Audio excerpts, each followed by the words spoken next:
The Kitchen Table Incension Podcast, brought to you by the Bibi blog. Are we fully human yet?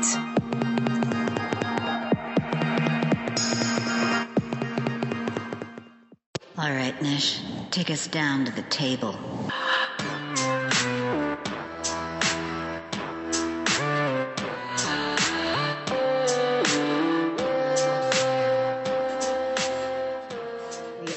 Recording. The Cauldron is now on the table. Welcome, darlings, all of you, everyone listening, and especially to my beautiful soul sisters, JJ and Niish. Welcome. It's been a long time. Hello. Thank you for having us. We're both waiting for each other. Yes. I love it. I love it. You know what? I'm going to throw things around just a little bit. I'm just going to put out there where I'm at. And then I love listening to the two of you, and I really want to get updates. But I'm just going to say I moved again. It's been a beast and heavenly all at once. My dreams are going crazy. I love where I'm living. There's lots of wildlife. Tom has found his animal totem in this huge bobcat. He's almost as tall as he is. The animals are very happy, and I'm going to hold off there because so much is going on. I'm going to open up the table to my Cauldron sisters. Let's go pop.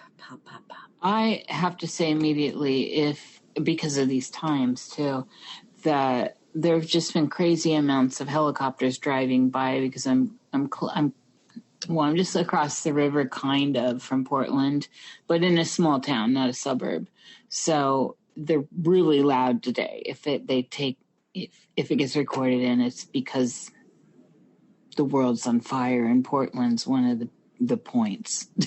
Well, you're fine. I'm not hearing anything, but we stand forewarned. But it'll add to the ambiance, to the times. Yeah. Yes. Communications in the time of fire and death and rebirth. It's just great that we can be here together with all this craziness going on around us.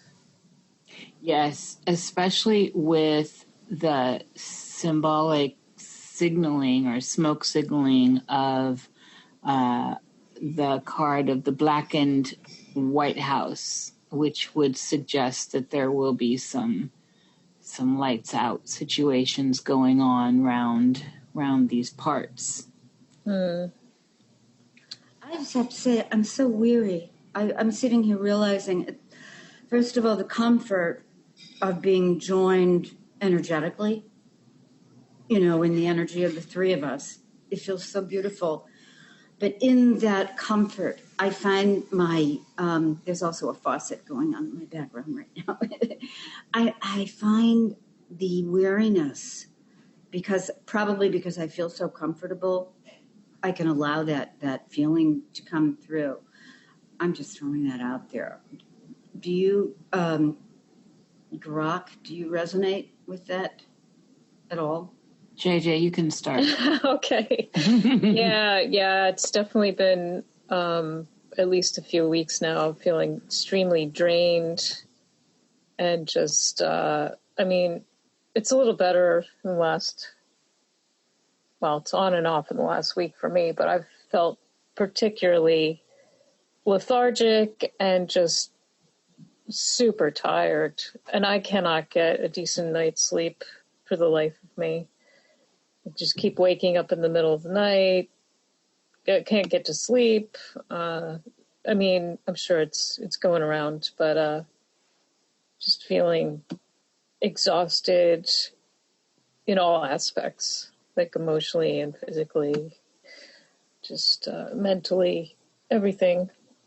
So yes, that resonates quite a bit.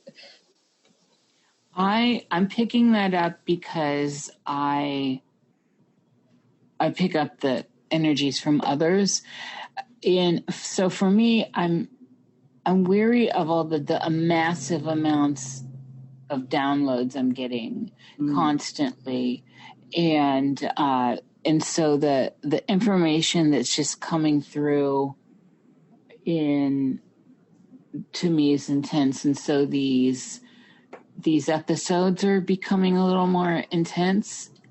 But overall, I've got to say that I did expect all this, as I put out in the art, and then just looking at the astrological signatures of the time. So I really was expecting it to get this extreme and even more extreme as we move deeper into it. So, but what I'm finding some sadness, not for me, but looking at, as I look out and at the behavior from others towards, I don't like seeing some of the imagery I'm encountering, like elderly people getting beat down, trying to stand in front of their shops, and the destruction of mom and pop realities out there and stuff like that is very upsetting. There's some stuff that's just like, really, if I understand, I'm all about bringing down corporate institutions, like 100%, and I'm not taking sides. I think it all needs restructuring. So and it feels like we should just start it over. But when we start focusing in on the folk and away from administrations and the tower stuff, like in the later on, the tower stuff, the institutions and all that's what's making me sad. But I have woo around it. So I'm feeling y'all. Yeah. I hear both of you. This has brought up a lot of memories for me because I look at, I grew up in Chicago. I was there in 1968. I wasn't in Grant Park, but I lived through all of that. I lived through Martin Luther King. I was almost 13 years old when Kennedy was assassinated, and then it ushered in all this stuff. And I was just chatting with my ex the other day. We were both saying, it's like 1968, only so different.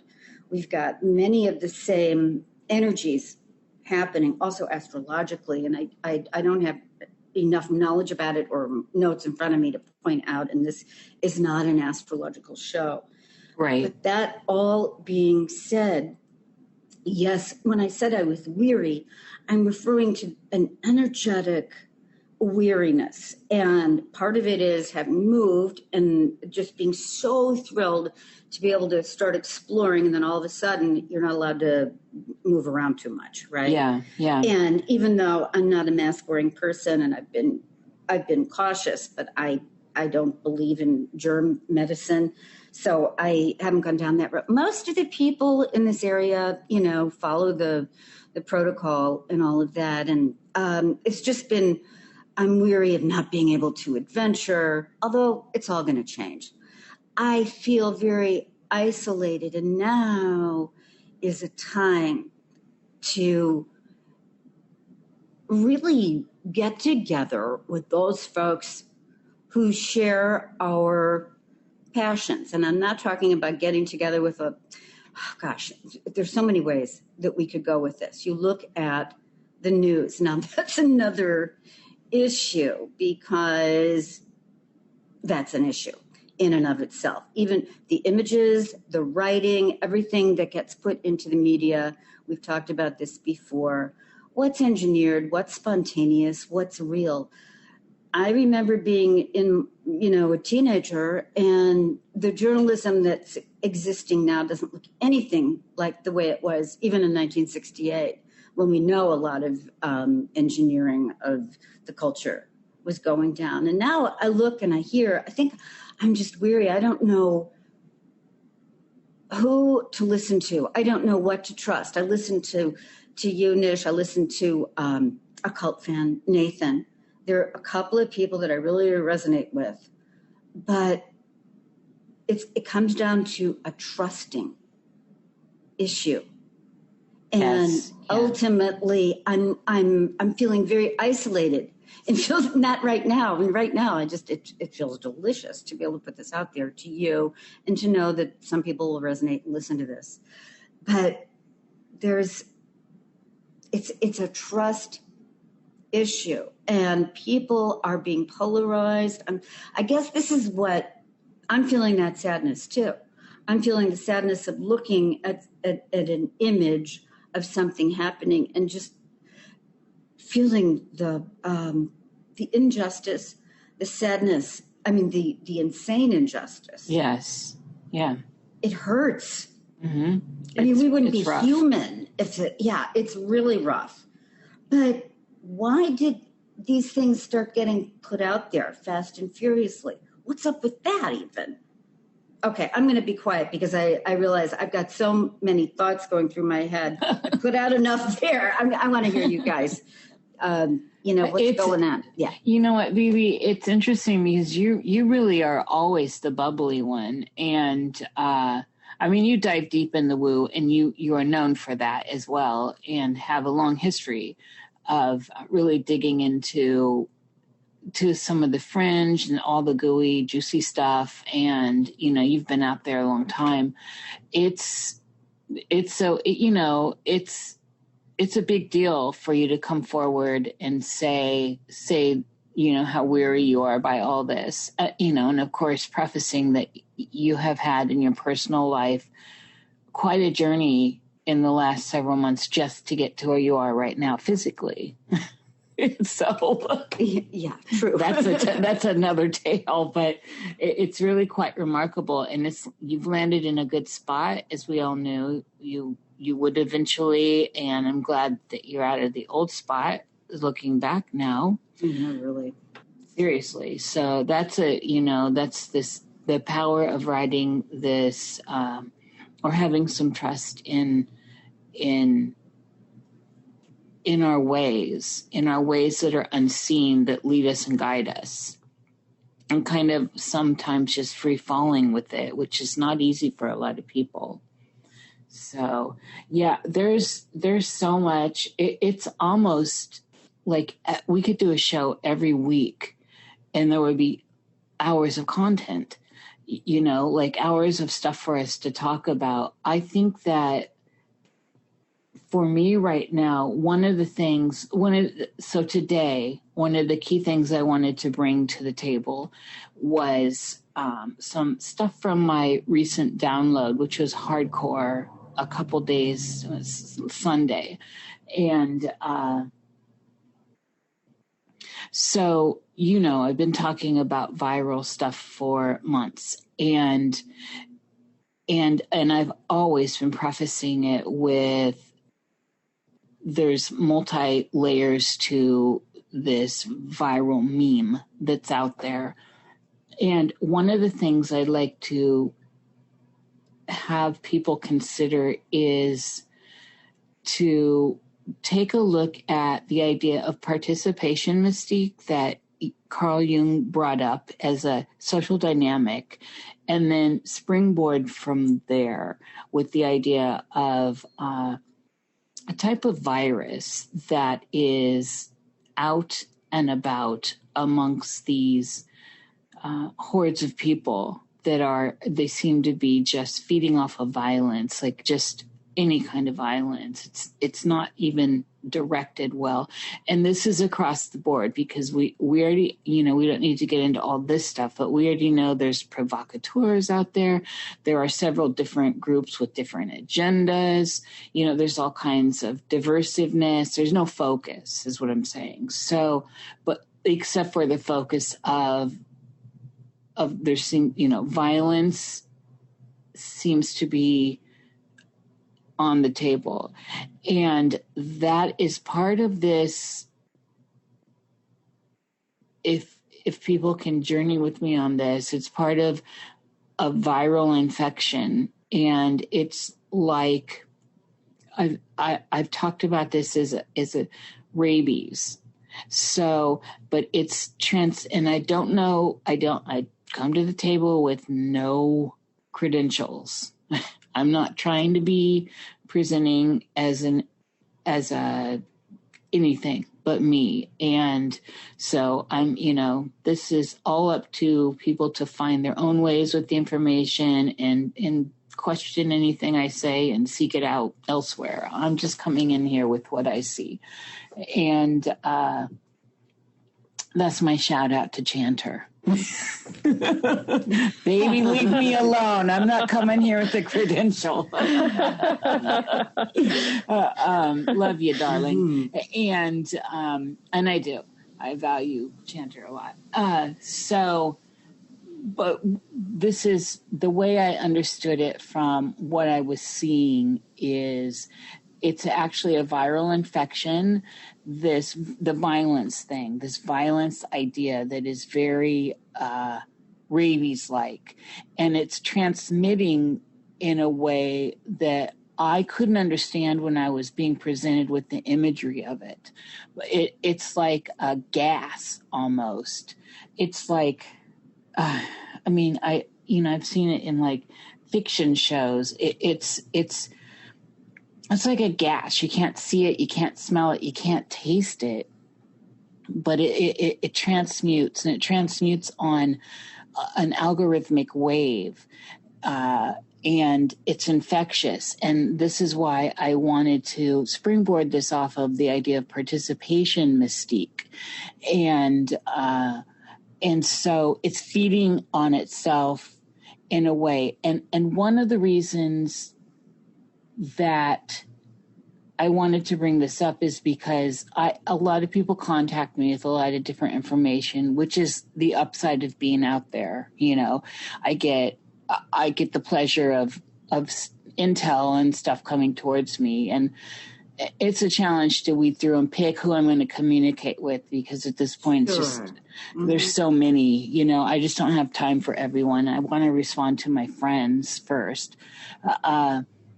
But I'm hearing a lot of accounts from friends on the ground in different cities around the world, actually, about in this last week, about encountering people in the midst of all this going on, that they seem almost dazed and hypnotized in a way. I mean, some people have called them zombie-like, but they just seem completely...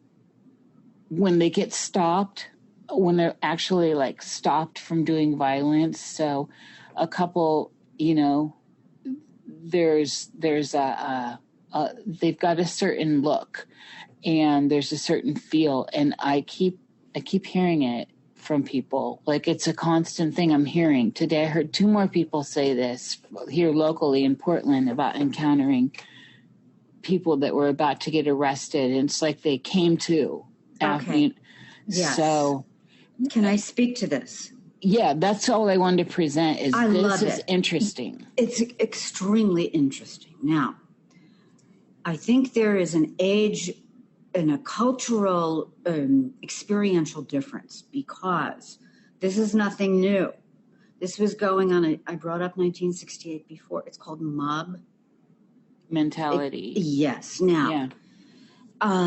And when I'm done, I do want you to go over the basics of participation mystique and what you were bringing up earlier about Jung.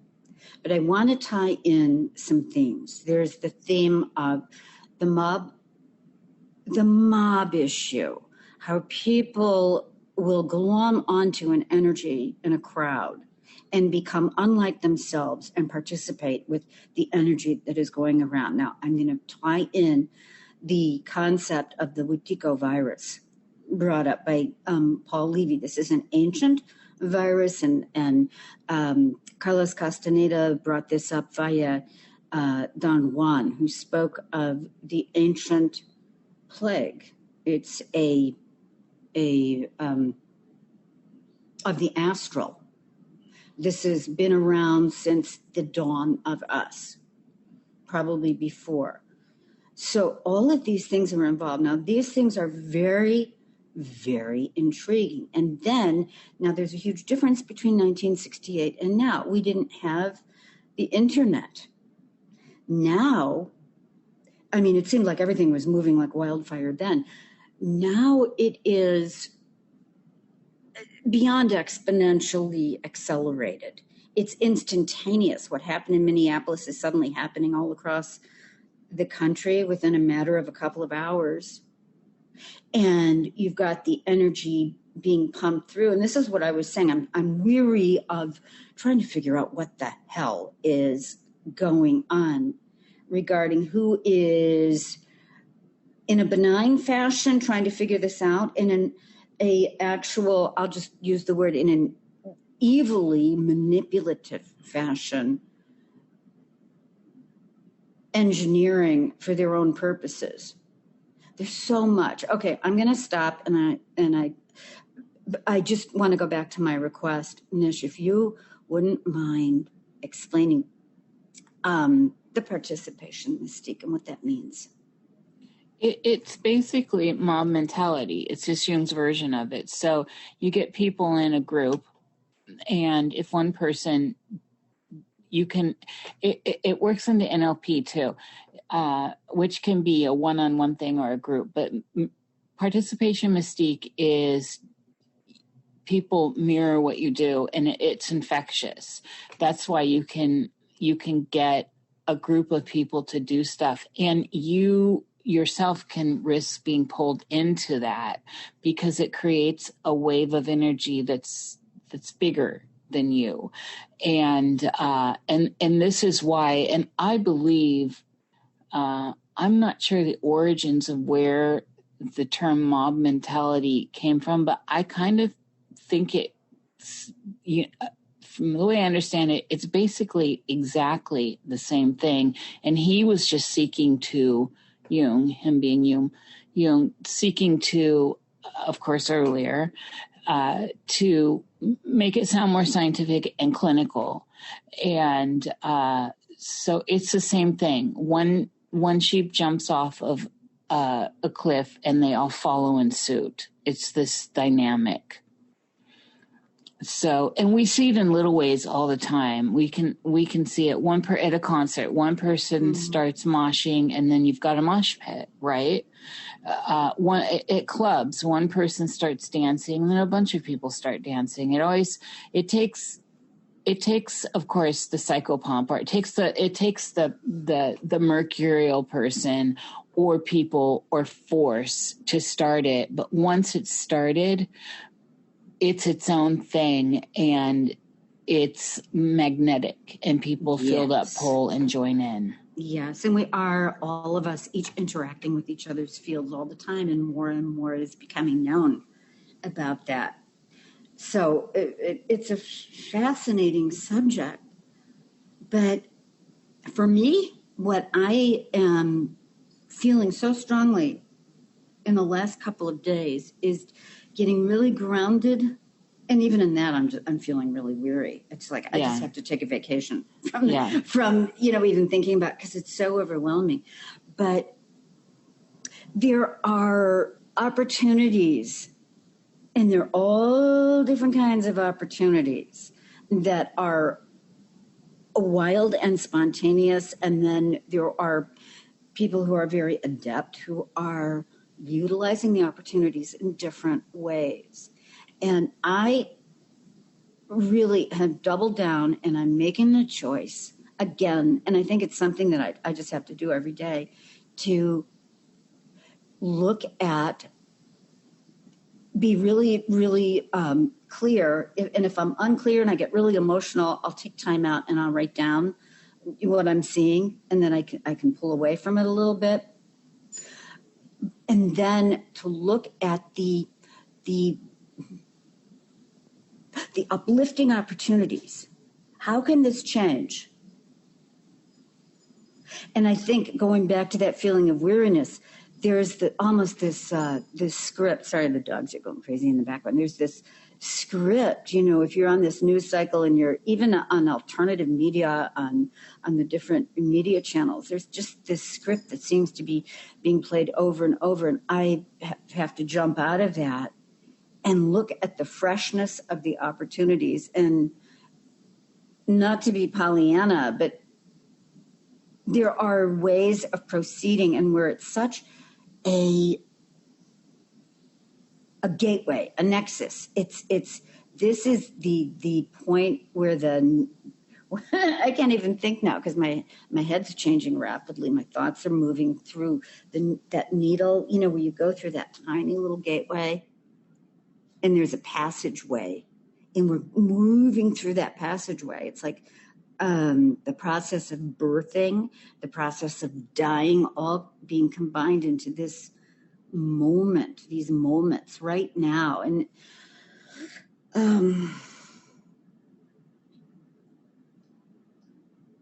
I was listening to, I'm not going to mention names, but a friend of mine has a pretty well-known, he has a show that he puts out there. It's a guy.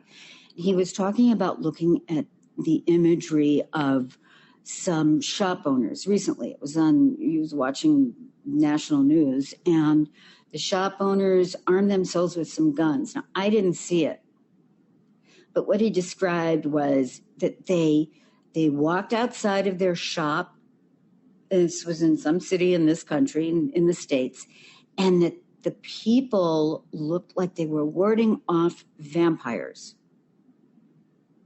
Yes, there's Bibi, there's a whole bunch of that. And this is what I'm talking about. There's a specific virus. So that's why I wanted to springboard off of participation mystique. This is above and beyond that. So I just wanted to introduce the idea of this is more than mob mentality. This is a viral something or other. Now, there are people, and I don't want to point us in this direction either. So, but there was someone who put out an alert a while ago mentioning this is woo for all our woo lovers, mentioning that there was a new entity on the playground that was very violent. This was months ago, by the way, and they encountered it, and it's very violent, and it does this basic thing that I'm describing, that I'm actually seeing it play now, and so they were ascribing this to an entity, or like a yes, right. And which when I started to look back, that was like, oh, I forgot I heard about that. Yes, that's interesting. And the way I see it is, it's some sort of, I've been writing the viral thing, and rabies has been on my table, and then this whole, well, I want to keep there because I have a monkey thing to bring in later. Okay. Once we bring JJ into this aspect, because JJ hasn't heard.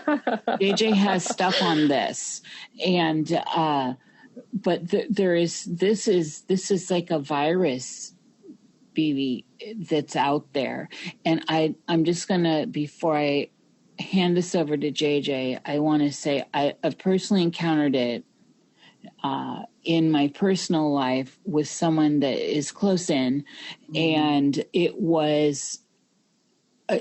actually brought in a little bit of fear in me, and I'm not easy. Yeah, I am not easy to scare, not at all. And anyone that knows me knows this. I'm not hard. I'm not a hard ass person because I haven't hardened myself, but I'm not easy to knock off my pony and all this. And I had some fear because all of a sudden this person was hot, like from cool and relaxed and chilled out to 110 degrees in like a second. And that fear is valid. I just want to throw it out there. And some fear is not a bad thing at all. Go on. Yeah. Oh yeah. Well, I mean, it's real. And I noticed, so this is what's interesting is, so, every time I don't engage in any of that kind of nastiness. I just don't even engage in it. And a younger me would have, but I don't do that anymore. Survival is the highest law. And, and there's I was having that much of a like, holy crap. Okay. From 0 to 110 because the wall is in your way or something. I mean, I don't know. And I noticed it was amping and amping and amping.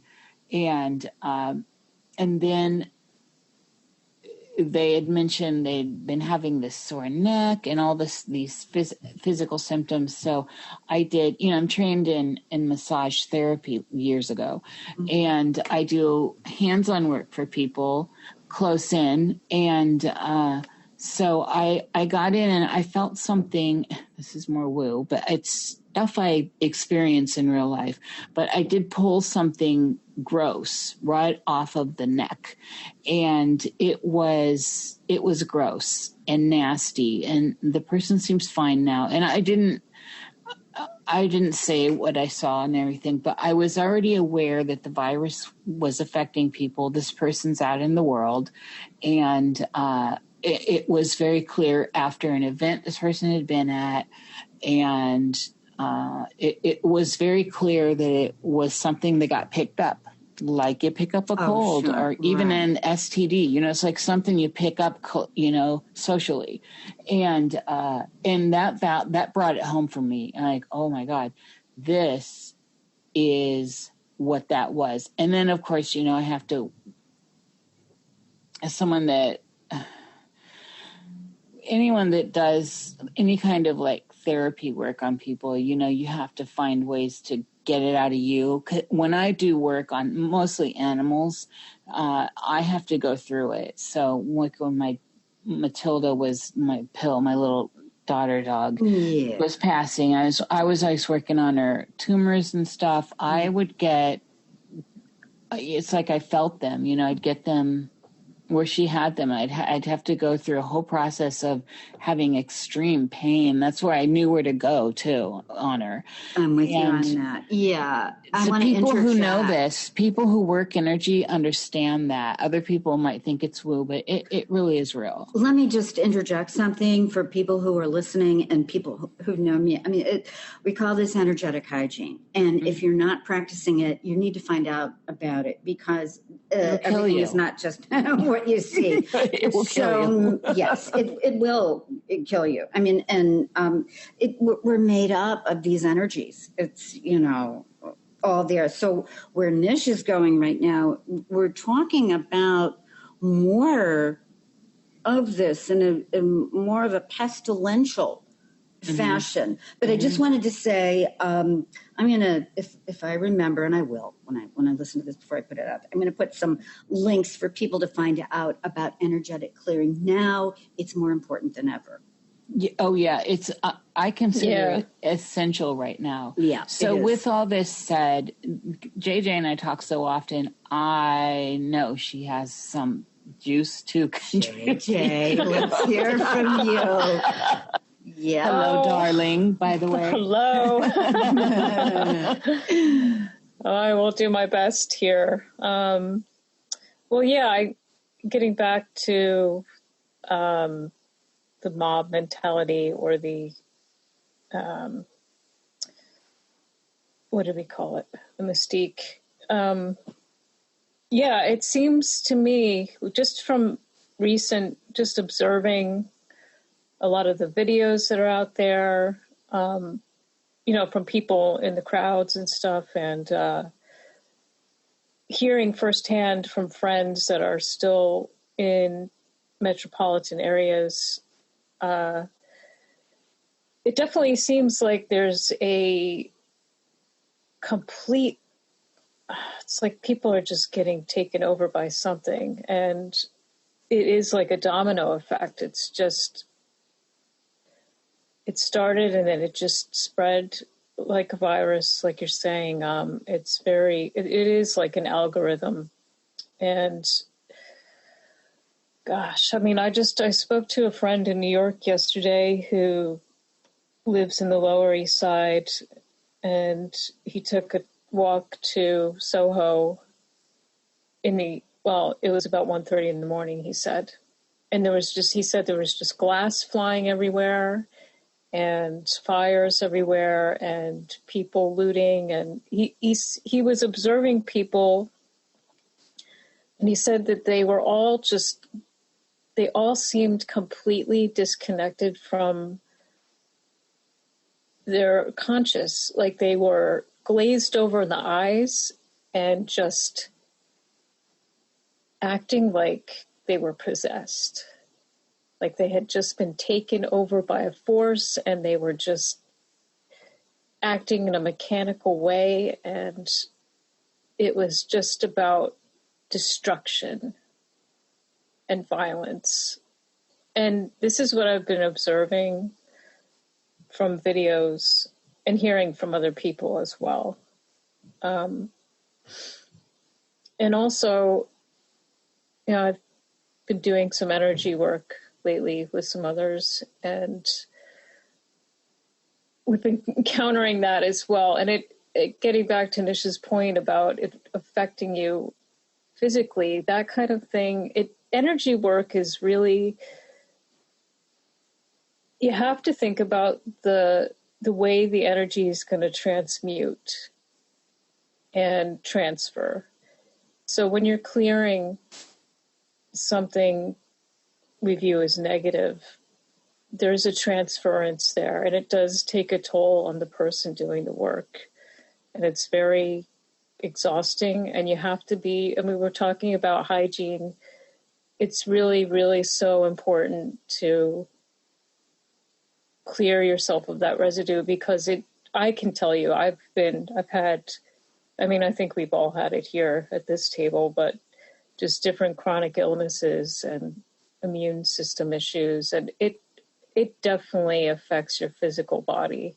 So it's really important to take the time now, I think every day at some point, to, whether you're doing energy work or not, to clear yourself, because it's in the air, this negative force, whatever it is, it's in the air, it's around us, it's, I think, attaching to people around us, and we need to make sure it doesn't enter our space and affect us.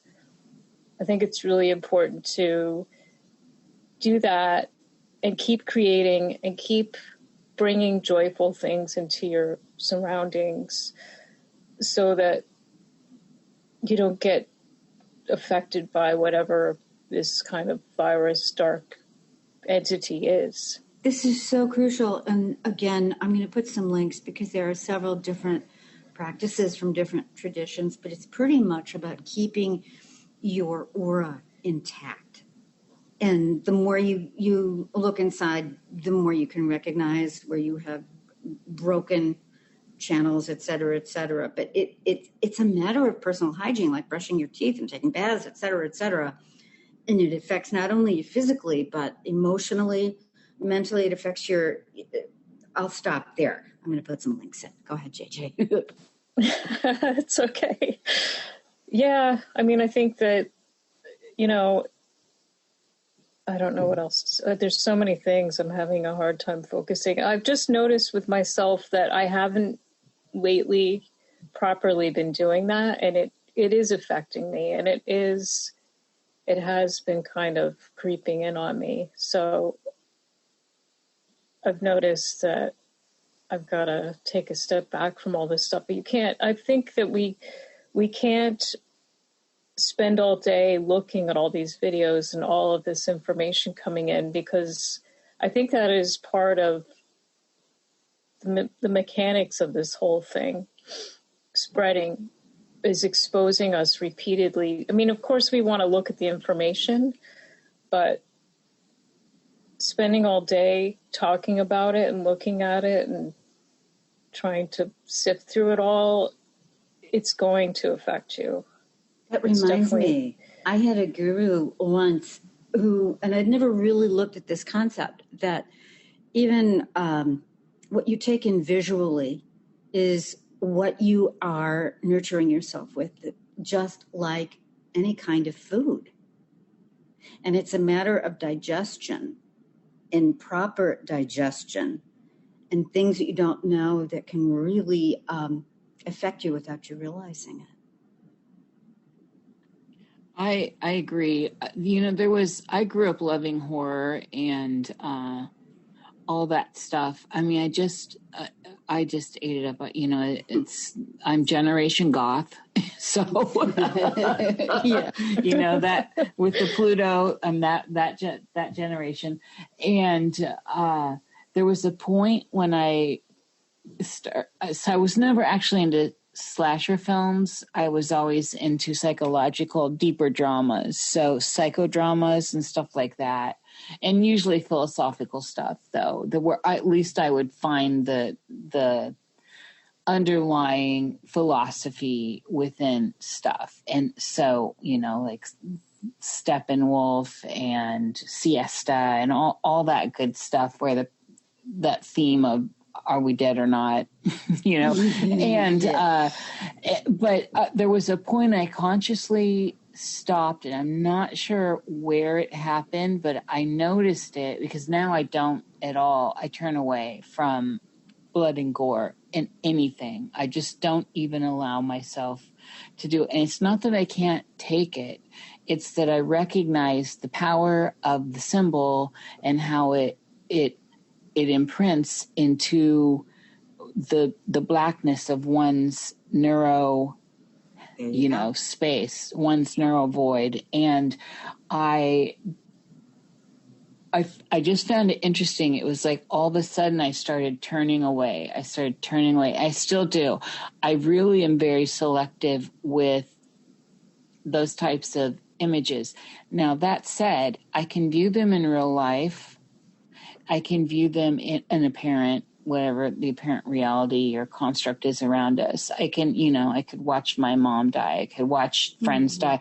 And I can enjoy it in that way. And I say enjoy because we shouldn't be demonizing or othering the process of death and all of its forms, as hideous as it can be and as beautiful as it can be. So I'm not one to go in denial, but the sigilization of images in the world around us has gotten so weaponized, way more than it ever was, that now I intentionally see it for what it is. And then you add in all of the tech around it, flicker rates, vibrational, algorithmic stuff. Yeah. So JJ's got a point. Pickling in it is not very healthy. It's just like everything you eat is junk food. It's just all you eat are chips or, and you don't actually get anything that's nourishing. It's going to eventually put you in a state of disease. And we know what happens from there.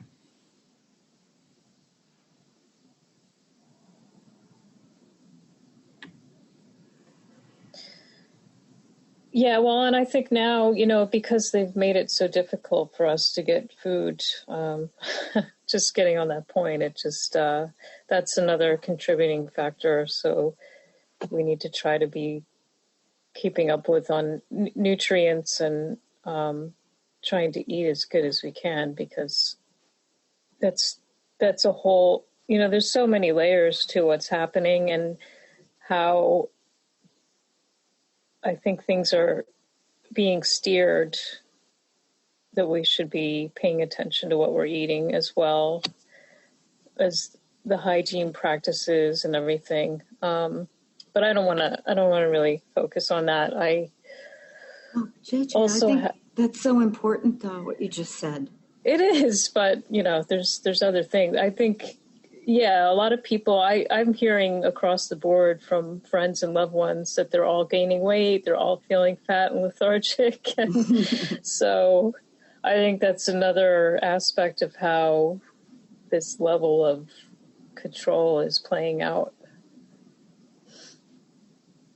I didn't mean to interrupt you, Bibi. Go ahead. Oh, no. Just so many things come up because we're talking about nurturing ourselves, and that energetically it's not just about food or thought, it's on every level. And I will bring in some great uplifting news. You're all aware of the journey that I've been going on with my oldest daughter, Lauren, who's had her own challenges, and she is highly motivated and is really pushing me to do research. We're going to start organic gardening. We've got the land to do it. And I'm really thrilled about that. And I think that the signposts are there. The issues of controlling our access to not just healthy food, but food in general, and nutrient supplements, et cetera. That's just a whole other thing. I mean, there are plenty of people putting information out, but if we look at how we can take in nutrients in all the different ways, for me, these last several months have really put on these special glasses of perception of how I'm just so sensitive, more so than ever, probably because of this quarantine and everything that's come down. And when I said I was feeling weary, I'm just ultra sensitive. Now, I don't know if that's me or if it's part of the pestilence thing that's going on, but I am so aware of the importance and the sanity of being discerning about what I'm taking in. So it's right? Very important. Go ahead, Niish. I wanted to just say congratulations on that. I am a person who practices that kind of gardening, and it was in the high mountain deserts of the Southwest that I was first exposed to doing my own personal hand at permaculture. Beautiful. And where it proves when you're in the desert that it is so doable. And lots of people do it out there in the desert. It's so doable. And, oh God, I actually said, that's crazy. And it's so rewarding. And once you set it up, it thrives even in a desert because you've set up a microclimate. And it's just amazing. And I'm constantly in love with my garden here. I'm in a place where it's easy to get the system set up because we have water constantly here in the Northwest. Right. The thing we're lacking now is really warmth and sun. The two important factors. Yeah. That's the issue I'm having here too. It's just been so chilly, and we've had more sun recently, but really need the warmth. And I started up my own garden here too, but beautiful. It's a challenge. We learn the ways though of our little microclimates, and then there's a million ways to do this.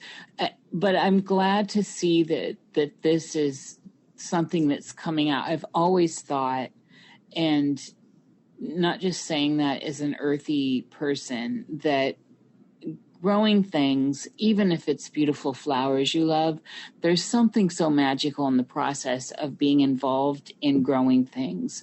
And then it's even better when it's things that are edible and can heal you. And that's the cherry on top for me.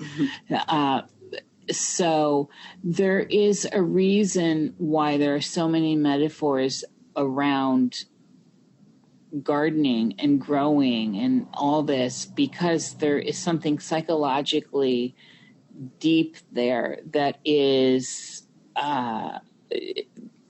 you're growing yourself, you're digging in your own dirt, and you're planting your seeds, and you're seeing them grow, and you're looking at yourself through the process like we do in anything else. But there's something that just seems to click more naturally with the flora, I think, at least for me. Well, it's that act of creation and nurturing something and having control over your own environment, which I think is really important right now, to just take control over whatever you can in your own sphere to bring happiness to yourself in this time of watching everything collapse. You can still feel a sense of contentment and happiness every day if you take control of these things yourself, and you're like, okay, you're going to keep me from shopping here. You're going to keep me from having freedom. I've got to cover my face to enter your store. With this kind of thing, we can take it into our own hands and bring it right home and create it ourselves. I'm aware of this paradox as I'm listening to you both speak. First of all, there's something so humanizing about when I walk on the dirt in my bare feet, for instance, right?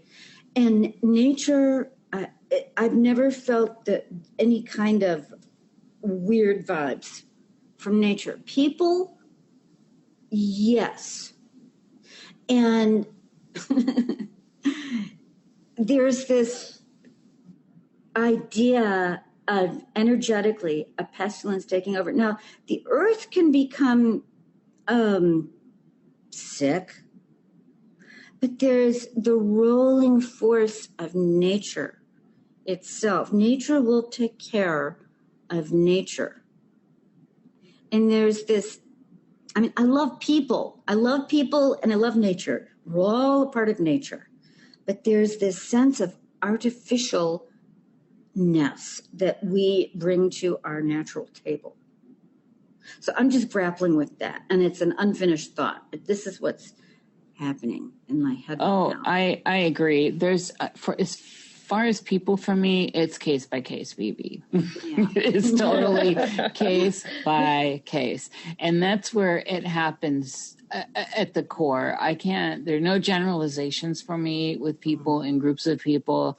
That does not serve me in grouping people. It never has. It's definitely, it's like a bridge at a time with the idea of the changes that are happening right now and the definite interruption in food supply. One of the things I do think, for me, looking in and seeing, is a good thing, and it's not a good thing to other people, as I'm hearing everyone complain about. But for me, the practice of how do I put this graciously? The practices around animals from these big corporations kind of coming to a halt, to me, is a good thing. And I am not I'm not pushing any kind of agenda. I'm saying the practice of how these animals are being treated, whether you eat meat or not, are pathetic and terrible, and nothing should have to go through that kind of experience to feed something else. And people have become so detached from the idea of where the meat comes from and how it gets to them that they don't realize until they start looking in and seeing these absolutely atrocious practices. And there is a wave that goes on that happens. And if you're not affected by looking at some of the practices, I really question, I have a lot of questions about people that can just turn their face away. And this is to credit wonderful practices around meat harvesting and other ways, like the way I constantly say this, the way the Amish treat their animals. This is a respect. This is a symbiosis. This is we live together and we help each other. They care for their animals. And in that caring, the killing of them becomes more of a sacred act than, this pump them full of whatever, get them as plump as possible, as fast as possible, send them through massive murder lines, with fear and all this raging through them, or, the other industry, the dairy industry as well. I mean, I don't want to get into all that, but I think that maybe it's time now collectively that could be rethought, and maybe perhaps there could be some really great practices around that, because I'm certainly, if you want to eat that, that's your prerogative. But I think you owe it to yourself to understand the process. I think it's a responsibility of self, right? Absolutely. So, this is just what I was talking about, looking at the benevolent opportunities for change that are happening. And also what strikes me in listening to you talk about, here we're presented with suddenly these industries have come to a halt because of the so-called plague, virus, quarantine phenomenon that's been going on. But also we can look at it as a natural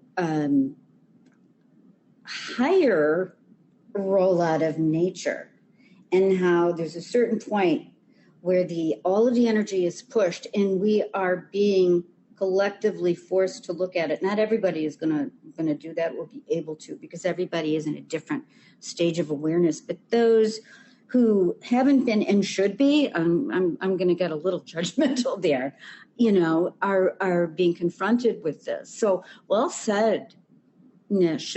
And we've lost so much of our compassion and our understanding and our beingness in the soup of the body and the earth and this life and what it means. So a lot of the good stuff for me that I see coming out of it is just what Niish said. We've got to look at this, and it's an opportunity, right? Go ahead, JJ. It's a huge opportunity. I don't think that most people do look at the process and the energy of the fear, and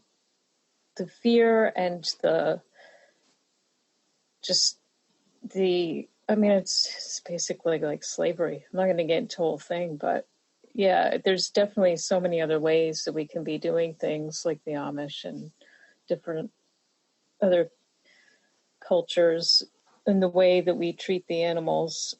We definitely people don't think about, when they're consuming their meat, the energetics that have come off of the way that meat has arrived to them. So anyway, I'm in agreement. I wanted to say something else too. Oh, there, girl. Since we're on this whole sort of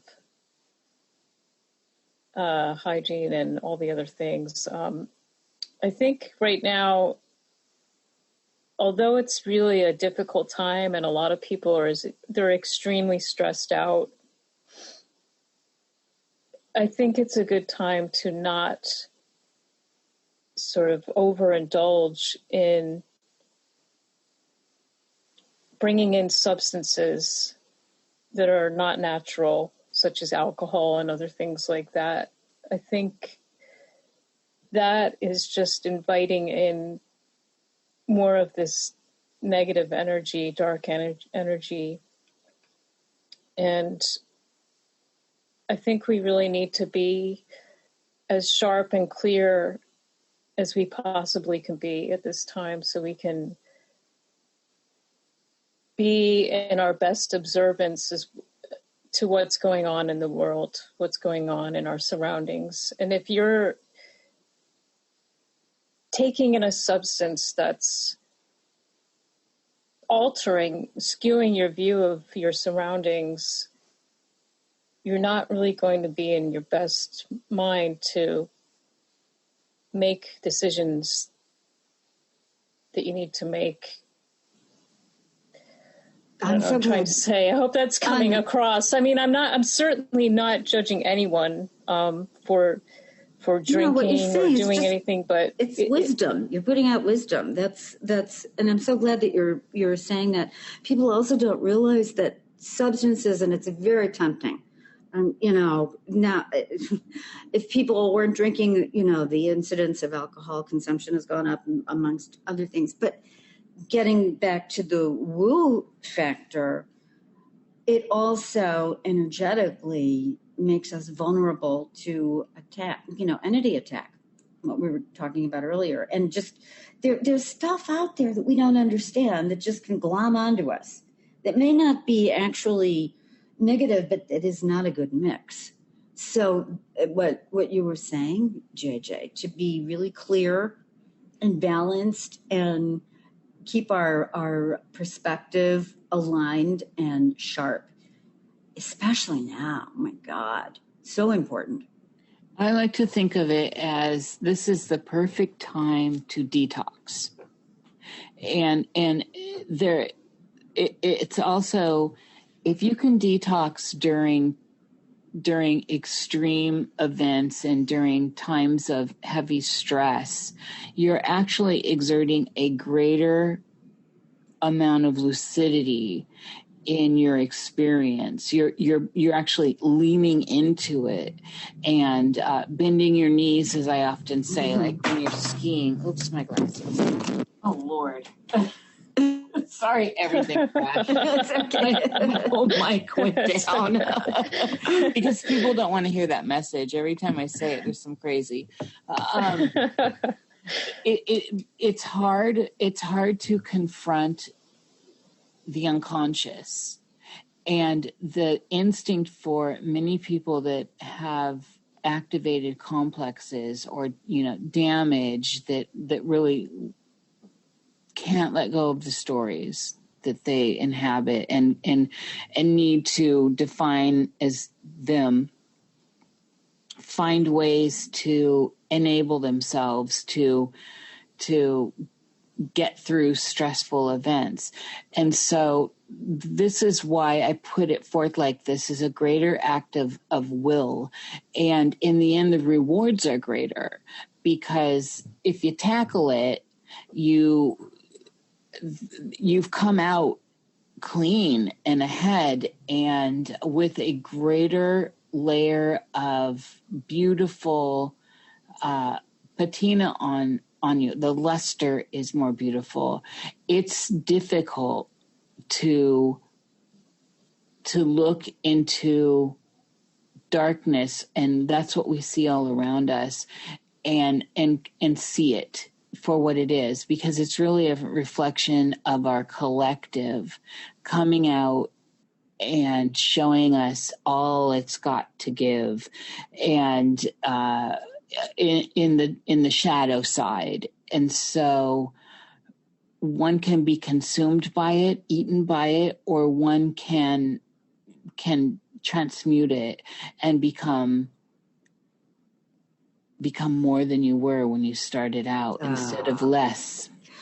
That is so beautiful. So you're speaking to injecting strength, beauty, heart into the fabric that is being presented, because we're all connected.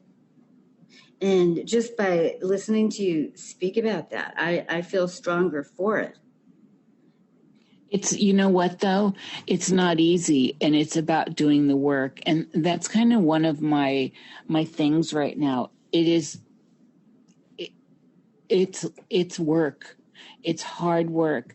And I, during the beginning of this, I slumped into, and it's instinctual, it's habitual. We want to turn it, we want to pretend. We go into these processes. We don't want to, even for someone, those of us that were able to see ahead and patterns, I find personally, there's no psychicness in it. When you just look at what's going on, you can deduce patterns and outcomes from those patterns. Sure. But we can call that psychic if we want. It looks logical. You're just looking down the road. Oh, there's a pile up ahead, because I'm looking ahead and not just at my own steering wheel. I can see that and prepare for it. Mm-hmm. So I found myself deep in the clutches of a lot of unhealthy things that, from my personal temple, from my personal body, and that I knew would cause inflammation, that I knew would cause mental fogginess, that I knew would cause weight, that I knew that would have terrible effects down the road. And then I decided just recently, actually, I had waves of it, but I didn't dive into anything nasty from, I don't really drink much. So, and it's been since since I can't see anyone in person, I'm a social drinker, but I don't drink. So, I mean, I just don't drink at home unless there's someone visiting, of course. Mm-hmm. So it wasn't that for me, but it would be like gluten, you know, as gluten is really rough on my system, and it immediately the next day creates inflammation and fogginess and pain in my gut. And, you know, it's a bad thing. And then you just become accustomed to that. And so then you eat more or you drink more and you become accustomed to it. And then all of a sudden you're at a state of out of control. And that's, you know, I saw that happening and was able to go, okay, you know, how have I become this off balance? And I then had to start focusing my eyes back towards inner space. And that's where I started this detox again. And so that's where I am now, just getting back on the horse with it again. And like I said, I wasn't out of control with anything. It was just like, okay, you know, F it. I'm going to have me a chocolate bar and F it because, you know, sugar's not one of the things I normally do.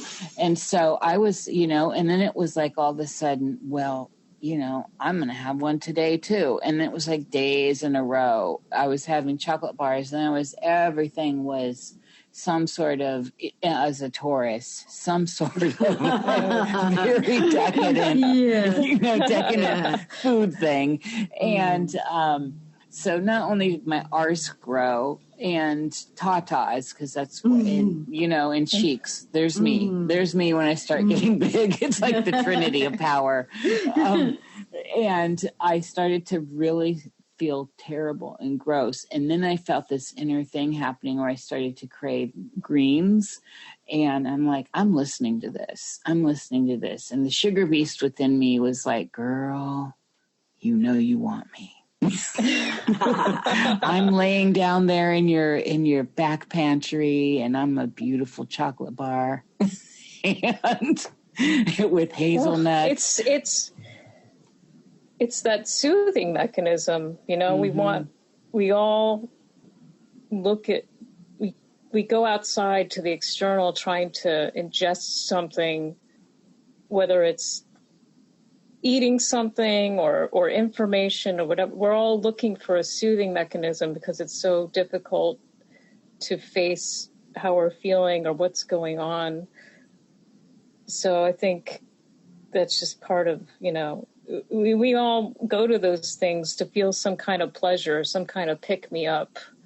Or to kill it. Like for me, the sugar and you know, the sugars, the refined sugars, whichever way we look at them, are to create that particular set of hormones in the body to feel addictive, to feel love, to feel, you know, to feel those particular serotonin. All that stuff happens with the sugar insulinic stuff. And so, but some people choose other routes to kill it, to kill pain and to kill feeling. And, you know, so that's why I'm saying it's a good time to actually push forward and think about all this as a detox.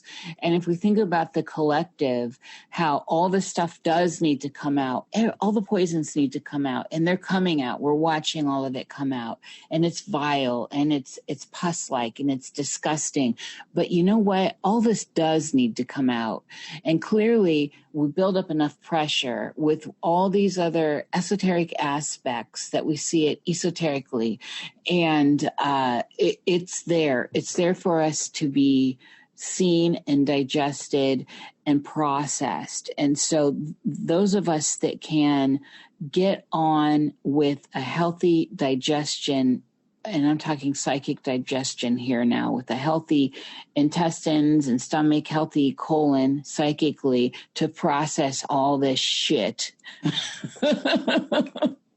is going to help the collective in general. So the more of us that get on board with detoxing, the better this flow is going to be in the end. This is so huge. It's so perfect. It's so wonderful. It's spoken like grown-ups, the two of you. So I gotta say, it's wonderful to hear. Now, I have to take a little break. Are you guys cool with that? Like, yeah, of course. Yeah. Okay. Yeah, go ahead. I've got to run the dogs outside. Really No quickly. problem, And then I have to run to the powder room. I think I will run to the powder room. Okay. So I'll see you in 5. And I'm Okay. Stop. Okay. Okay. All right.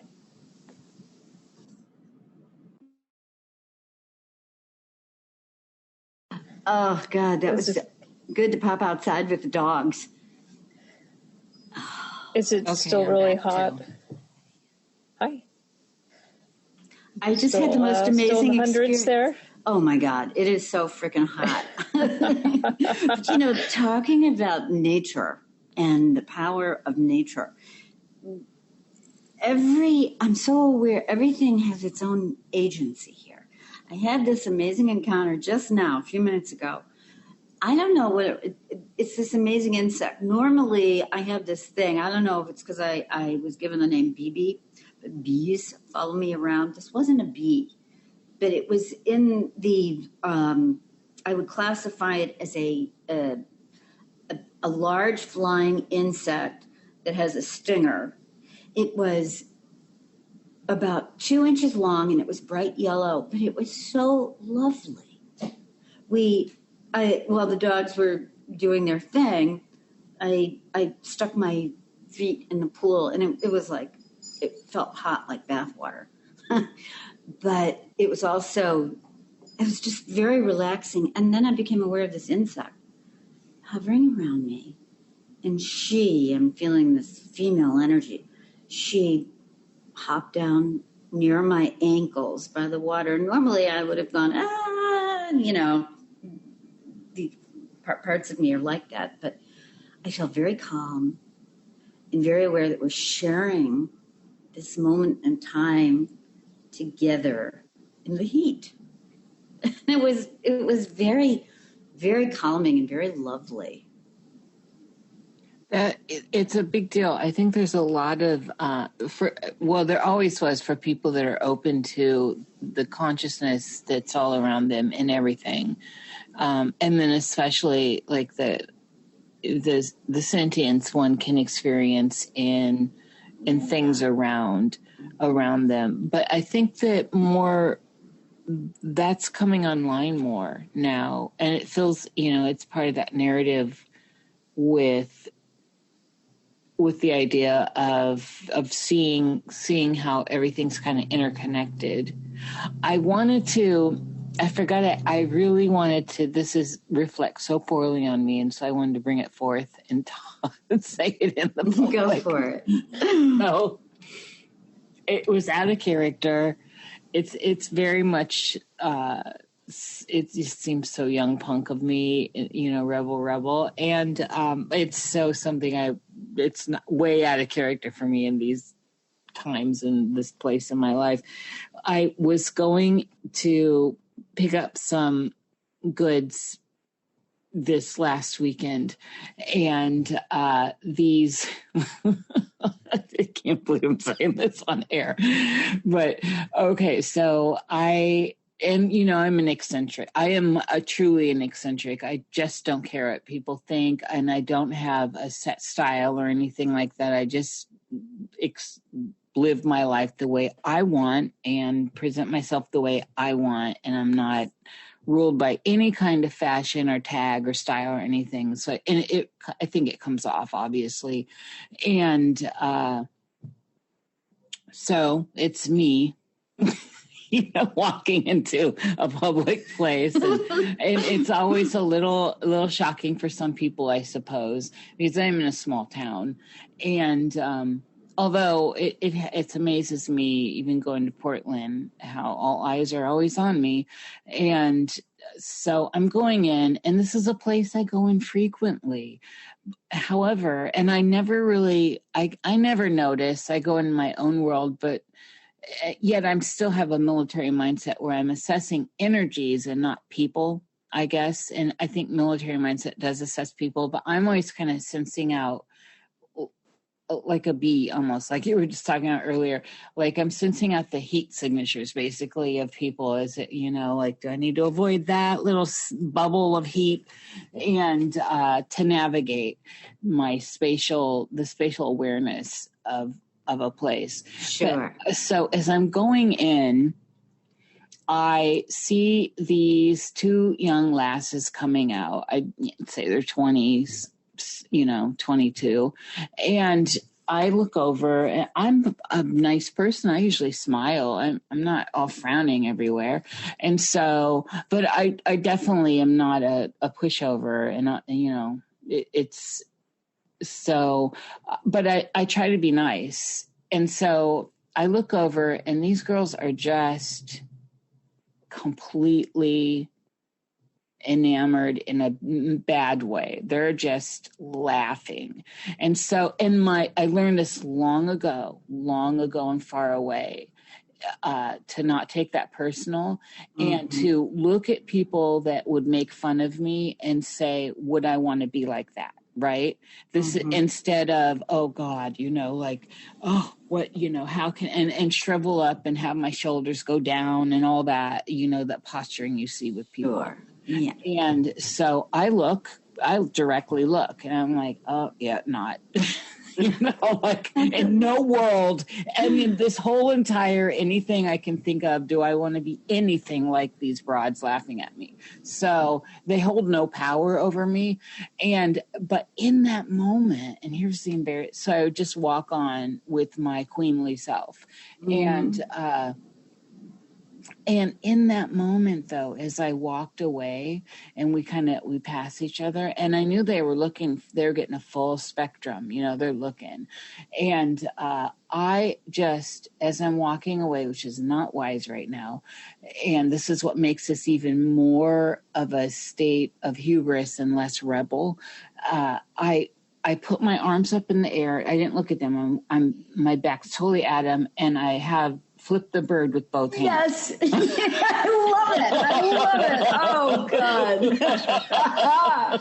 With this gigantic aquamarine ring that, JJ's made for me. And in all my glory, I'm just flipping the bird, and I'm walking. And it felt really great, Bibi and JJ. It felt really great. But there was something a little bit later. It was like, ooh.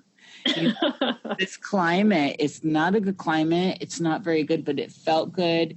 And it, they even laughed harder, which just fueled it. I was just like, come, rawr, I'm the wolf here. You better watch out. And, but later as I'm assessing, like, why did I do that? And it made me think of that viral thing, because it was like, this is out of character for me right now. So it had that aspect of, punk rock and fight against that, which, or, I will gladly devour that which seeks to devour me, which I love. It brought to mind, like, why did I all of a sudden just have this rise up? Because usually I just walk on by. It doesn't even affect me unless I said, like, I assassinate someone or something that would make me sad, thinking that I made them have such a reaction towards me like that. There aren't a lot of people in the world that have that kind of power over me anyway. So I dare say that that was an appropriate response in the moment coming from you. Now, I say that because of my own, the visuals that I was getting and how that made me feel as you were telling the story.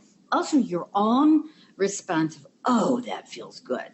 Now, I have a deep sense that at least one of those young women is going to feel an ongoing change because of the symbolism of the gesture.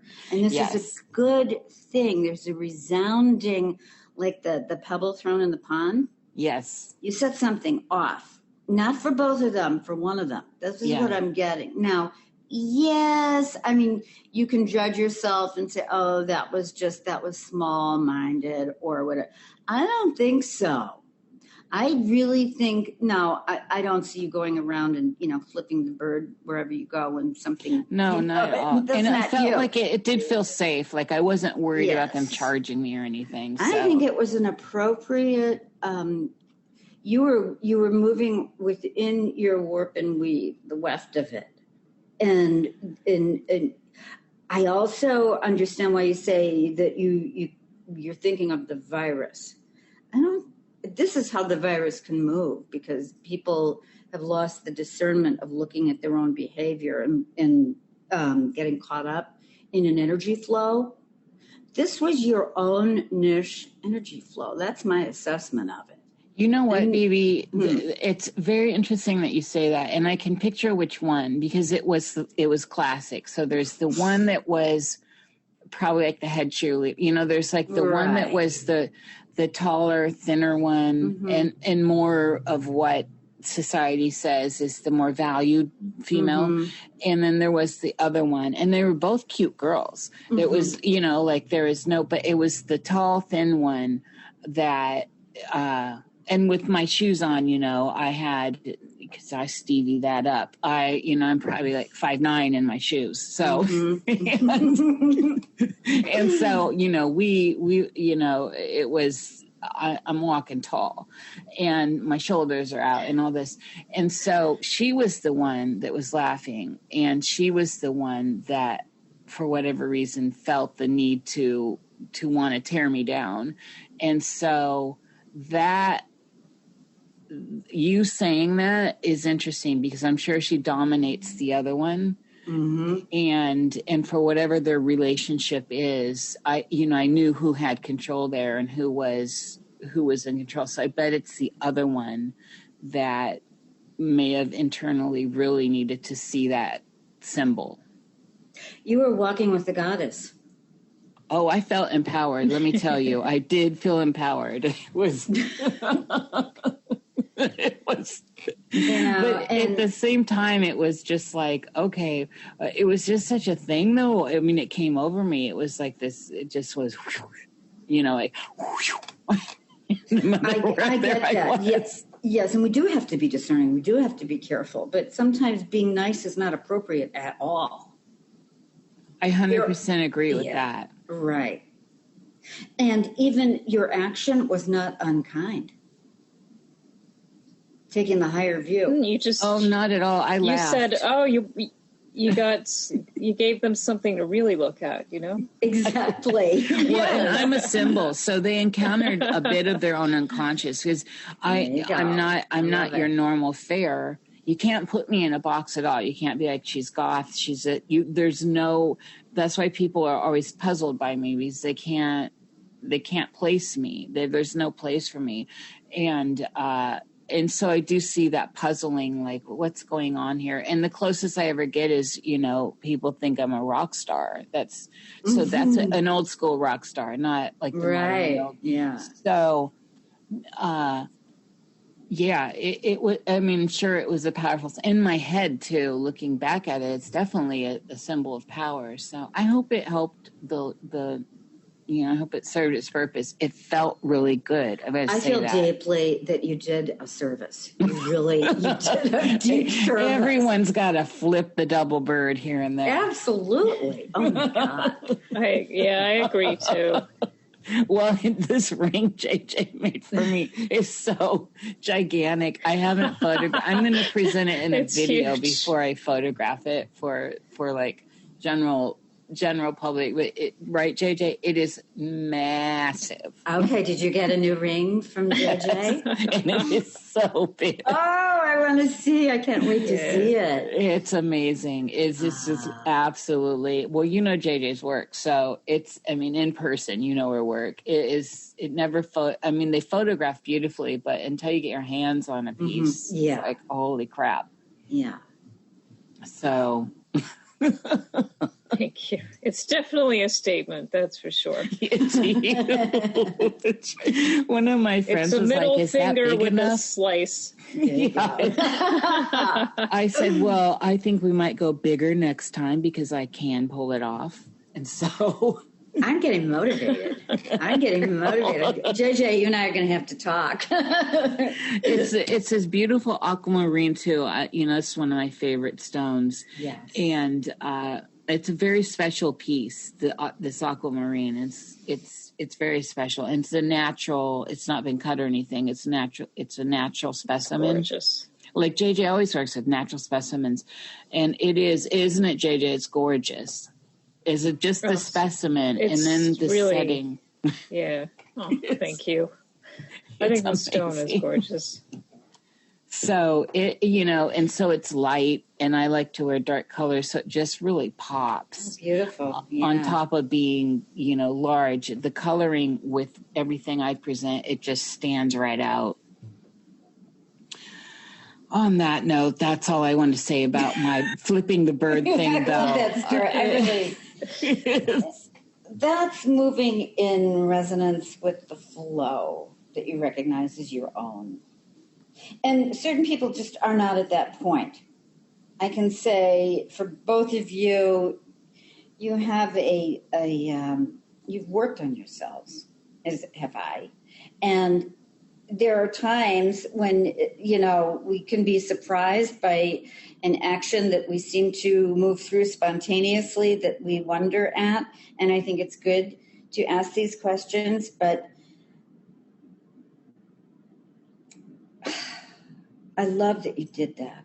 And I really get that the symbol and the power of your authenticity moved through the earth and the atmosphere at that point. And it's still moving within that, both of them, but there's one who's really, it's going to be affecting her throughout her life. This is what I really get. Oh, good. Well, I hope so. We do see so many. I think we all may go through it too. It's been so long if I went through it personally, because I was always such an outsider and, my own personal story, but I've observed it, and I've definitely tried to be strong for people around me that go through it.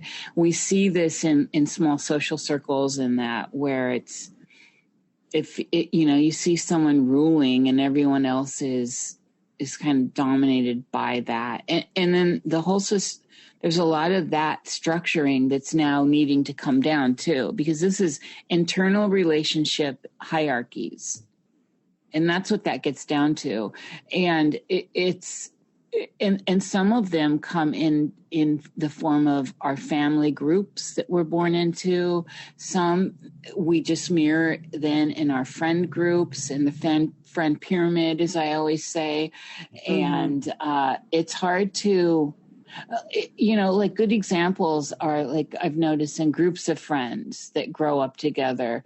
It's like there's always this idea of like called it first, or I'm the one that's the artist. No one else in this group gets to be the artist, or I'm this or that. And I've seen it with girls that, this is just embarrassing that I've known people like this. But with this one particular girl, she had to outdo everyone. She just had everything she did had to be bigger and better. So it never worked for me. I was always like, whatever, sister. And you go on with yourself. She was a Capricorn. But her minions,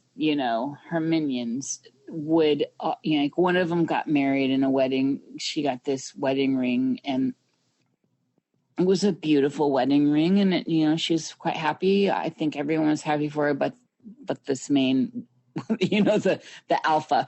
And so when she got married, she made sure that her wedding ring was the biggest out of all those girls, and I swear that's why she got married, just to make sure that she had out-alphaed them, out-bigged them. And it was like, oh my God, I just, was embarrassed. It's so great because that particular scene was a music kind of punk rock scene, and it is limited people. It's, there's not a lot. So it was just like it's either them or I guess like, I've always floated around groups. I'm an outsider, but I always preferred the outsiders, and I'm an outsider with the outsiders. So it was like I had to deal with that level as well, with, being the punkish people, and then dealing with the internal pyramid, And so I just always thought that was such a sad way to be, but we see it within social groupings, like we see it in bigger society, like we're seeing it right now in these groups out in the street, these various groups that are coming out with their agendas, and it ties into the whole participation mystique. Absolutely. And then you start weaving in other things that are piggybacking on that and on those energies, and we can start to get a bigger picture of how the microcosm and the macrocosm are tied together. Very eloquently put. And I'm thinking of, these human tribal qualities that have just been around forever, that you're speaking to, that are being pointed to in my own. It's very tribal. Absolutely. But this is the thing. You need to be able to allow yourself. So say that the person that is, and I think the best way is who's the apparent alpha, if we want to go there. Right. Say that person wants to be the artist in that small group and doesn't allow anyone else to be the artist, but there's actually someone else that's talented and wants to be an artist, and you are you not? I mean, it just are, but you can't express it because that person's claimed it, right, called dibs on it. Mm-hmm. And we see this in social dynamics. And so to allow yourself to come up out of that and pull your shoulders back up, right? Pull your shoulders back up and just start inhabiting your space, start inhabiting your life and moving forward. This is one of those things, I think, that is even how we navigate the afterlife. It's that finding, it's the idea of agency, right? It's the idea of sovereignty, and allowing yourself the space to be who you are. It doesn't matter. There's enough room. Everyone in the world could be artists and it'll be fine. It'll be all right. Everyone in the world cooks or could cook, and it's going to be all right. This idea of ownership is really, and don't get me wrong. That which I've worked hard for, that which I have, that I am calling ownership on my own, my cottage, my space, is my cottage, my space. So I'm not like, oh, come on in and take what I've got. But the idea of ownership of ideas and principles and ways to be is a different idea. This is the sea change. This is what we're all being presented to really look at and contemplate and move through and change what isn't working anymore. Absolutely. This is the work we're talking about. This is an internal thing. Yeah. And that's the whole dynamic here.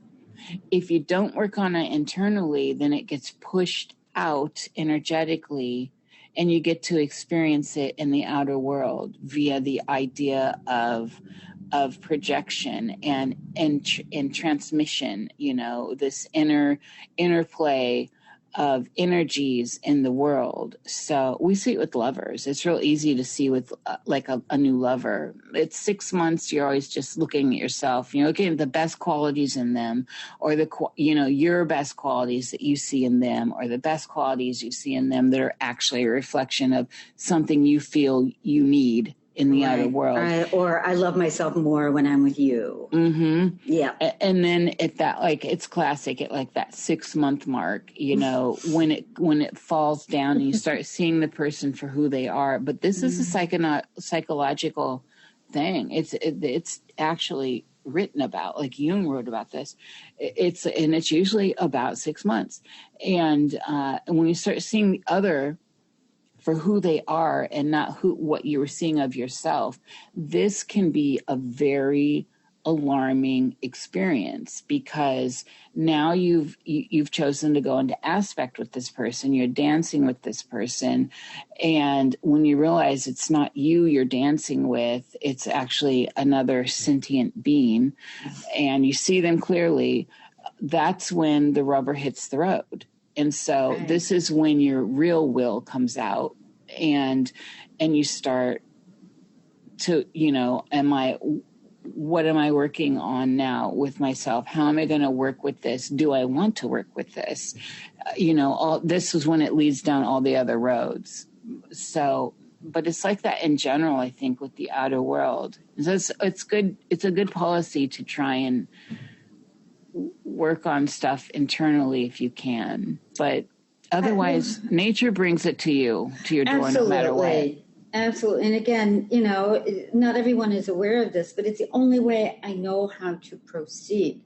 And the old saying, heal or heal thyself first. You cannot affect any change until you truly do that.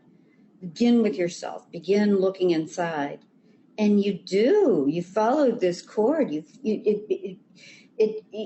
follow it, and it does show through the portals to see, and you do see it reflected back at you everywhere.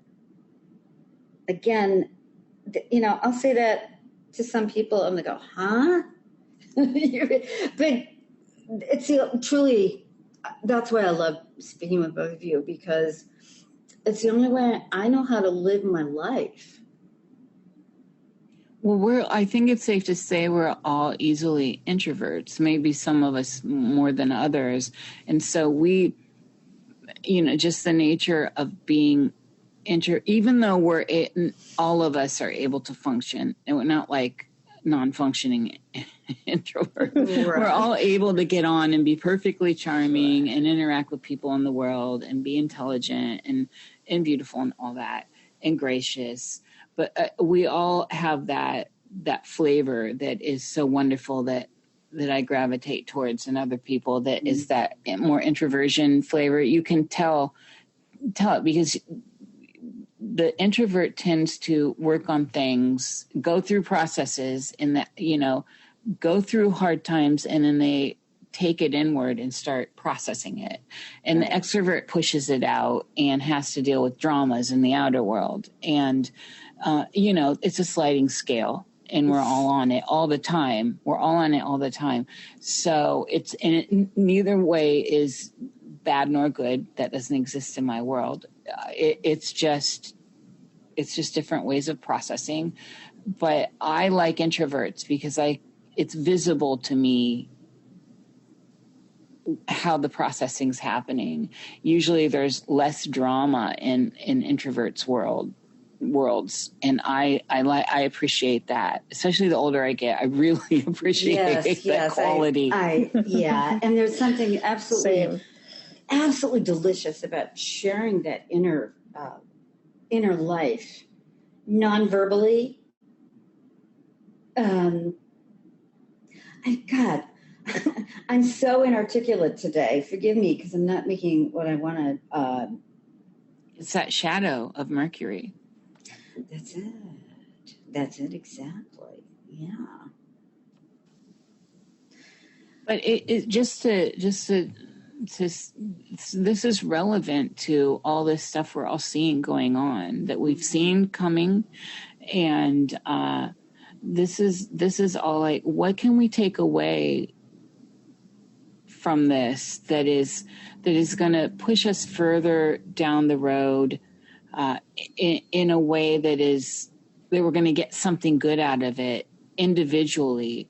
And both of you know that I think it's always good to overlay the idea of transitions onto all we're going through. So the idea of, if we were all, and we all indeed are, but if we were all, say, the end of the day, knew we were dying, right? That this was a fly or whatever lives a day, and that could steer the way in which we navigate the day, and that would really strip away what's not important. And that's one of the gifts that I think the idea of COVID-19 is brought to the collective for a lot of people that are seeking meaning.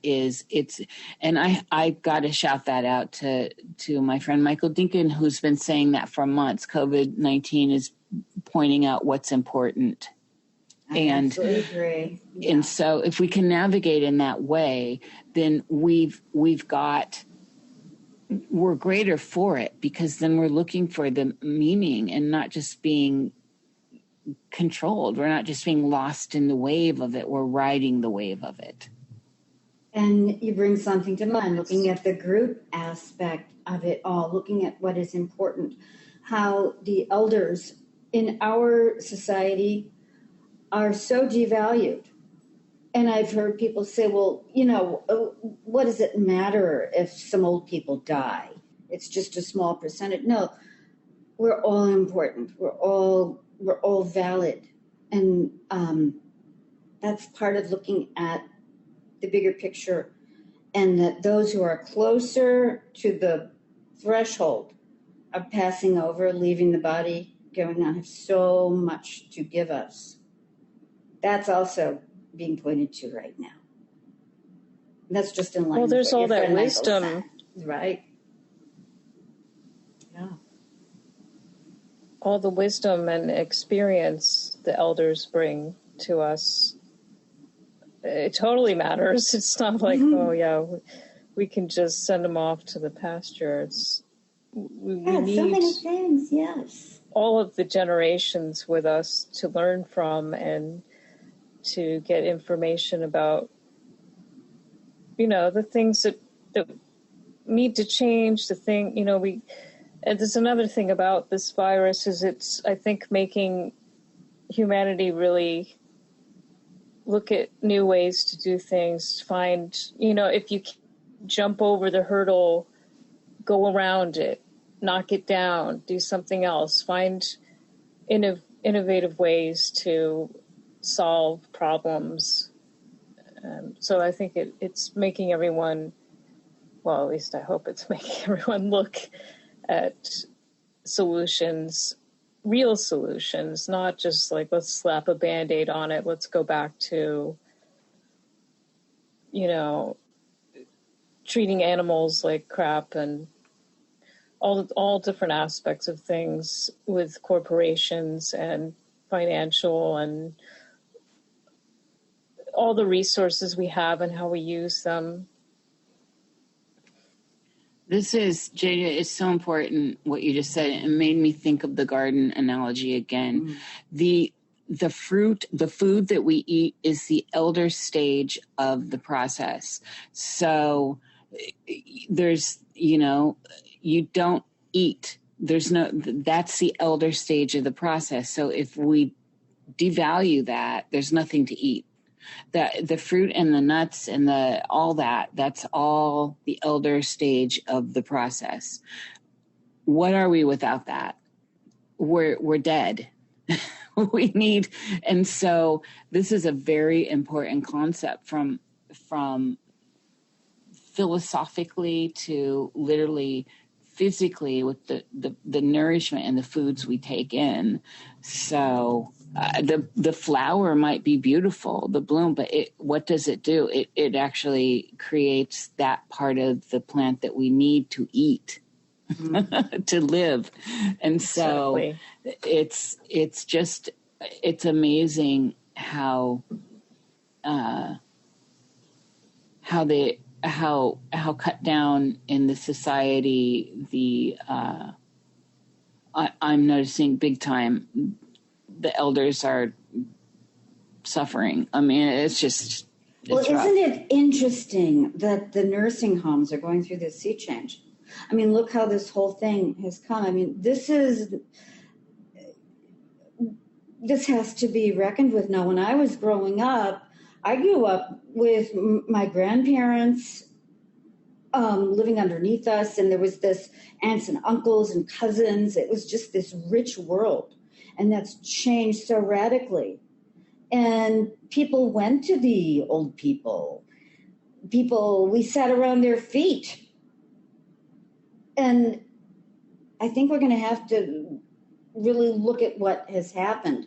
And this force of nature has come through and forced us to look at what we're doing at all of these different levels. So this is, there's a benign, I'm not going to say benign, no, that's wrong. There's a benevolence to the ferocity of the fire of events, which has been raging there's a benevolence, there's a higher vision involved here. And this gives me a sense of, I don't feel weary after this conversation. So thank you for that. I'm not feeling weary right now. I feel very motivated to look further for my own sake. And maybe, I don't know, we'll see. But what are the fruits eventually coming out of this? It's like planting season. There's a planting going on. Am I making sense? Are you following me? Oh, yeah. Yes. Absolutely, okay. Peeves. Because I have to ask that question. Like, wait a minute, what just came out of that mouth? Absolutely. Yeah, this is all stuff that I think a lot of people that are trying to seek meaning in the events that are playing out, that are having trouble with this reset that's happening, and definitely there's some, we're looking at some dark times still ahead, and there are, wars have uncertain endings and turns and curves. There's no, we have to just get settled into the idea that everything is disrupted, and it's going to be disrupted, and we need to let go of that which maybe makes us feel comfortable and safe to propel ourselves further. It's just like at this time, it's a matter of really making decisions. Like the end of the day is when you expire. I think it behooves everyone to start and that's all I'm saying with that is it's a time to be really lucid and conscious, and that whole detox idea, where if we I think that brings us to the core of everything. At the end of the day, I will expire, and then I think people will make better choices for themselves, and hopefully with that idea, like that scene with Roy, right, in the Blade Runner, where he just moves into that beautiful acceptance of life, of the idea of life and of living and of the now, and sees the beauty in the whole process. Then hopefully we can get to a better place for everyone, and the whole system as one kind of ecosystem, as one consciousness that has all these facets that are us, just jewels and gems of beautiful facets that are individual and gorgeous, that are creating this whole experience. And I'm left with this image of you, Niish, walking away and leaving in your wake, flipping the bird. This is just so great, because we've got, look at what your values are, darlings. Yes. This is what you're saying with that. Mm-hmm. This is what we need to do.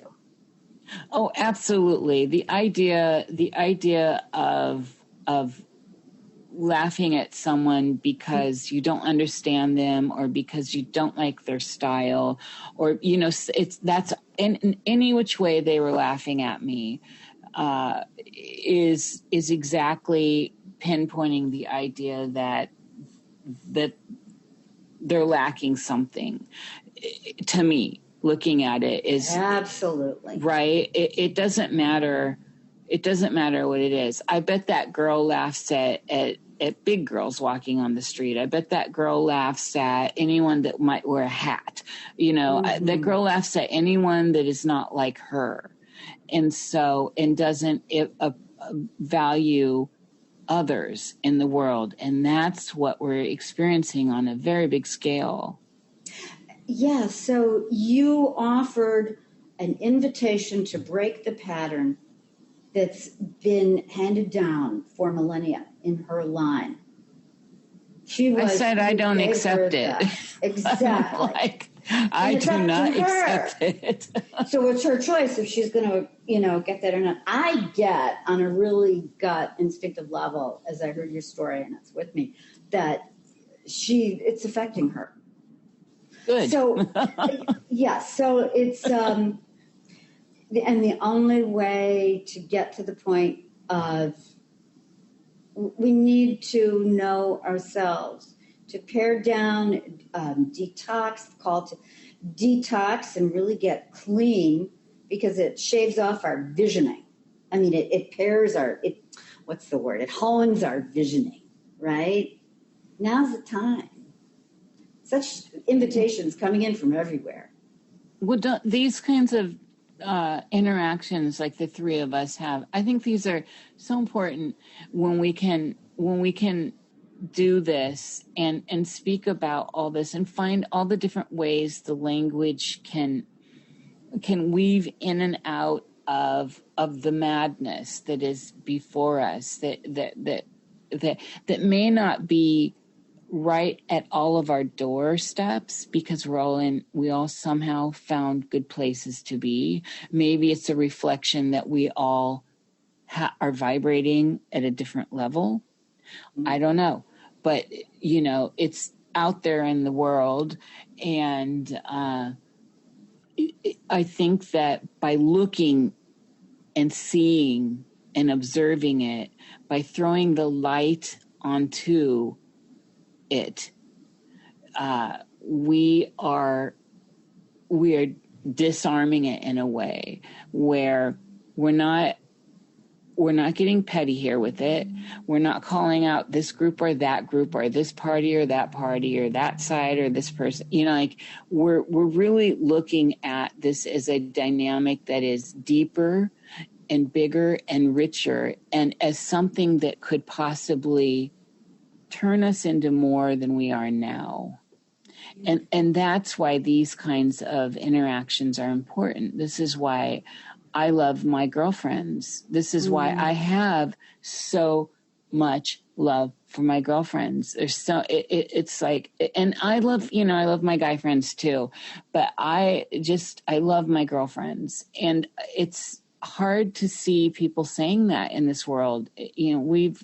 There's something about, we need to, I sound like a hippie. I'm not a hippie, but I do feel like there's so little love for other people in the world. All I see is just a lot of this kind of self-eating, kind of vile in it. It's like poison, Yes, it is. And so right. we should start encouraging open talks and not being afraid of each other in a way where we're going to feel like we can't speak. We need to be able to speak freely. And if it's only finding a couple people, there shouldn't be anyone, I behoove anyone out there, Liz, that may find our words. Find others that will hear you, that you can speak openly with, and without fear of rejection, without fear of judgment. We need to start talking freely. Otherwise, we're going to kill each other and ourselves by holding all this poison in. Look how it's coming out. Now's the time. Great opportunities. Oh my God. Tom just walked in the door from work across the desert meadow there. Your wild bobcat. Yes. I never think it's possible, but we did. We went, it's 2 hours here. I can't believe it. Oh, yeah. I mean, we took a 5-minute break. Yeah. And I was 5 minutes late, but it's still, it's like, yeah. No, I value the two of you deeply, profoundly. And the exchange flows. I feel it. And I started this off by saying I felt weary. I'm not weary now. And I hope that can be shared. Whoever wants to partake in this sense of renewal and motivation and beauty, I invite everybody to open your hearts and feel it. And then this is how we help each other. That's right. Yeah. And even JJ, I was thinking you have this almost this invisibility power about you. There's it's a palpable presence, even when you're not speaking. And it's such a strong part of this cauldron. So I just want to speak to that. Thank you for that. Your presence. It's very beautiful. Mm-hmm. JJ's fierce. There's a reason why she's in my inner circle. This is JJ is fierce. And we know why we love our Niish. I love you guys. Yes. This was wonderful. I love you both so much. I'm grateful that we are able to come together like this. I look forward to every time that it can happen. And but it's not the end of our conversations, of course. But this is always wonderful. So I'm happy to be at your table, Bibi, and thank you. Eating from that cauldron. Well, now that we're finally I love you guys. Yeah, I think it'll happen I love you too sooner. as well. Love is in the air and in the ground, in the atmosphere, in the heart, in the sinews, in the force. You are so silly today. I love it. I tell you, this is the transformation because I was feeling weary. I told you this.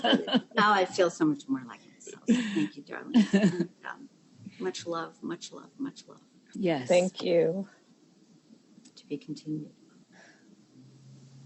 Always. All right.